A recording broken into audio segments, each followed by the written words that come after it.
Hey, I'm Steve Gray. How are you? What's that? Yeah, I can't hear. Hey, can I ask you a question? Yeah, I still can't hear, but you're still watching the video, so I'm going to assume that's a yes. What comes to your mind when you hear the word God? God. Do you picture a big guy in the sky with a big white beard? A Zeus-like character that kind of looks like the king of The Little Mermaid. Well, not the fish half, but the king half. Does that come to your mind? Or is God to you some mystical force? Not so much a person, but just an energy. I don't know, the thing that helps the leaves fall to the ground.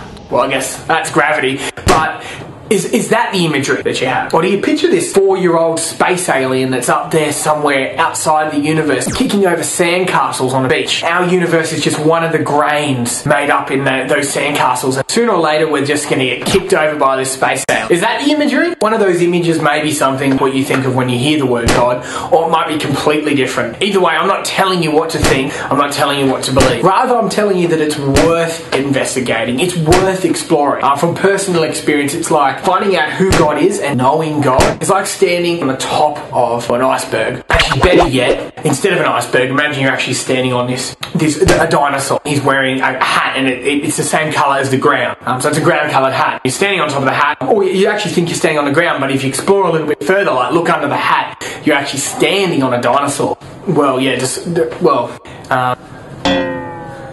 despite the dinosaur thing, if the idea of exploring who God is or seeing if it's possible to know God, if that interests you a tiny bit or you're curious about it, then take a look on our webpage, have a look at some of the videos and start a conversation on the comments page below.